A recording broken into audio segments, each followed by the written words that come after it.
the laughter didn't stop. It rippled across the decorated wedding hall like an ugly echo bouncing off the chandeliers and white drapes, mixing with the soft music in a way that made it even more painful.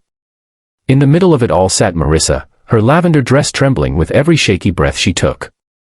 She wasn't crying loudly, no, she was the kind of person who tried to hide her pain, swallowing it like she had swallowed years of judgment, whispers, and looks.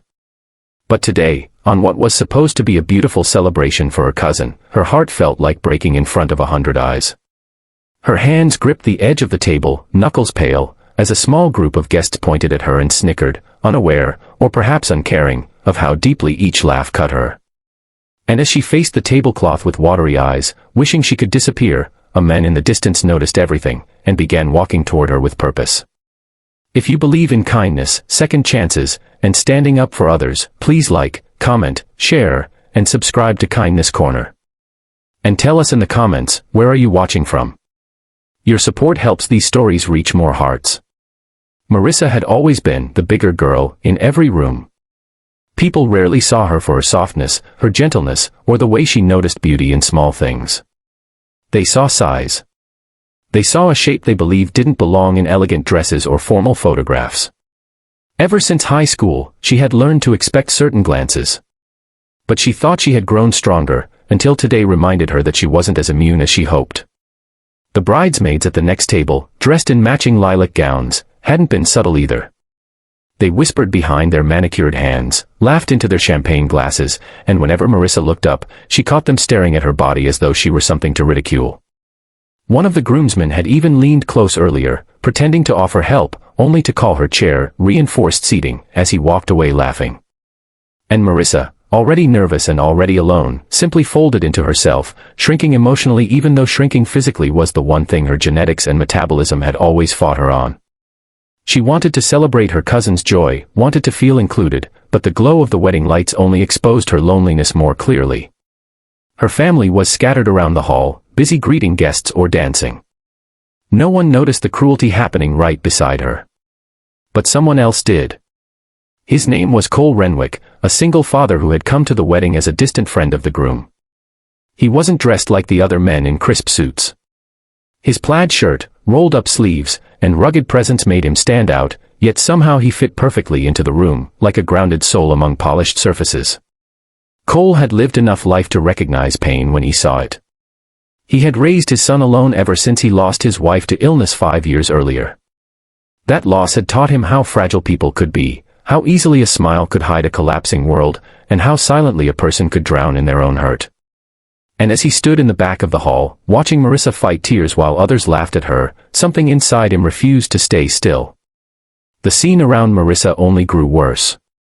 A few guests leaned over her table as if inspecting her.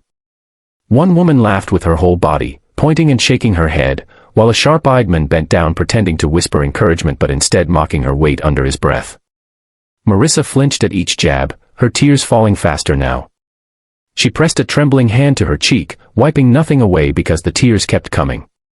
Her breath hitched, chest rising and falling as the humiliation consumed her. And that was when the atmosphere shifted. Cole moved through the rows of chairs and tables with slow but steady determination. His face wasn't angry, it was something deeper, something filled with protective purpose.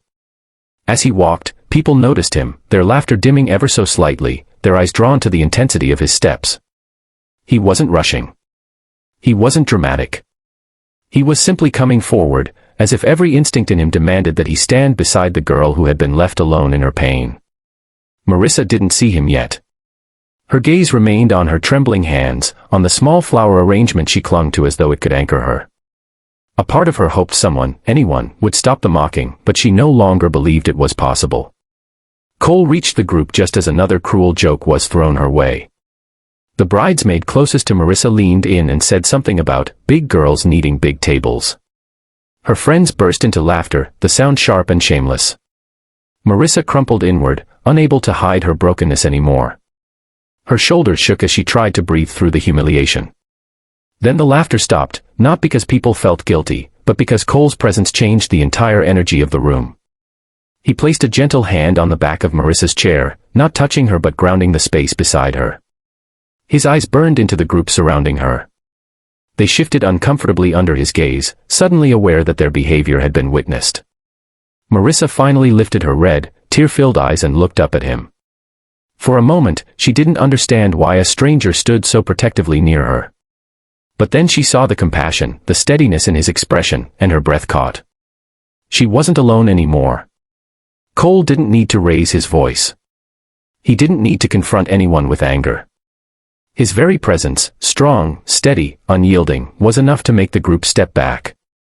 Shame flickered across a few faces. The bridesmaids avoided eye contact. The groomsman who had mocked her earlier tugged at his tie and shifted his stance awkwardly.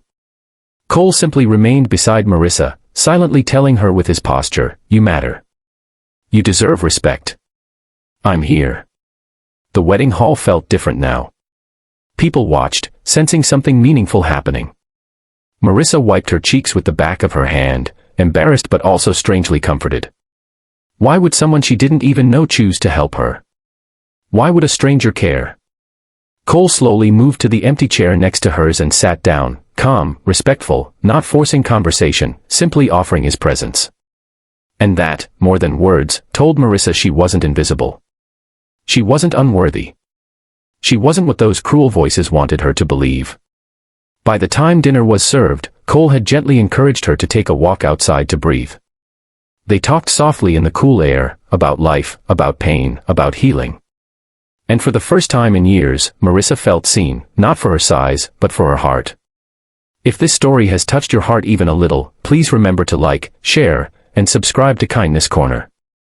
Your support helps us continue bringing emotional stories to life. Before we end, tell us in the comments, have you ever stood up for someone, or has someone stood up for you? Your stories inspire others too.